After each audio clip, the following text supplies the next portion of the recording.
Assalamualaikum warahmatullahi wabarakatuh. Perkenalkan, nama saya Zail Fitri dari Kesmas D dengan NIM 70 200 119 113. Nah, saya akan menjelaskan video kedua yang berjudul membran plasma. Membran plasma adalah sebuah barrier atau penghalang yang memisahkan antara daerah ekstraseluler dan daerah intraseluler. Membran plasma disebut sebagai struktur semi-permeabel, yang artinya dapat ditembus oleh beberapa jenis zat tertentu. Membran plasma itu seperti sebuah lautan lipid yang di dalamnya terdapat beberapa jenis protein. Kita bisa lihat bahwa lipid dari membran plasma itu seperti lautan yang sedang bergerak. Lalu terdapat protein-protein pada permukaan membran plasma. Protein-protein tersebut dapat dianalogikan sebagai perahu yang sedang berlayar di lautan. Lalu terdapat pula protein yang masuk ke dalam struktur membran plasma. Protein-protein tersebut dapat kita analogikan sebagai pulau-pulau yang ada pada lautan.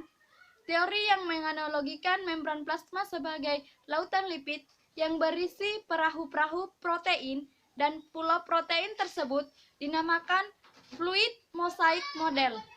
Komponen-komponen struktur membran plasma. Membran plasma terdiri dari dua lapisan, lipid atau layer.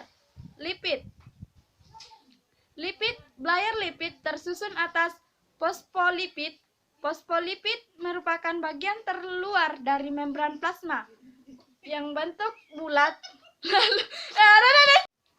Fosfolipid merupakan bagian terluar dari membran plasma yang bentuknya bulat, lalu lipidnya adalah bagian bentuk dari fosfolipid yang berada dalam membran plasma.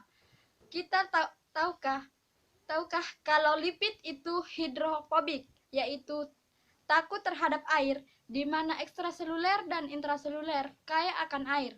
Oleh karena itu, lipid berada dalam struktur membran plasma karena mereka tidak mau kontak langsung dengan air, karena mereka hidrofobik. Lalu, kebalikan dari lipid hidrofobik yaitu suka terhadap air. Oleh karena itu, bagian fosfat itu berada pada bagian luar membran plasma, karena ia senang berkontakan langsung dengan cairan pada intraseluler maupun ekstraseluler. Hal terakhir dari lapisan barrier atau lipid itu adalah apifatik, artinya memiliki Z kutub. Dua kutub artinya bagian fosfid tadi itu bersifat polar dan bagian buntut bersifat nonpolar. Selanjutnya, saya akan membahas tentang komponen protein dari membran plasma. Seperti yang dijelaskan sebelumnya, perahu yang sedang berlayar disebut periferal. Lalu, protein yang berperan dalam struktur membran plasma disebut integral protein, di mana kebanyakan dari integral protein disebut glikoprotein karena terdapat karbohidrat protein pada integral protein. Sekian dari saya, mohon apabila ada salah-salah kata, karena manusia tak luput dari kesalahan. Wabillahi taufiq wal hidayah. Wassalamualaikum warahmatullahi wabarakatuh. Asik.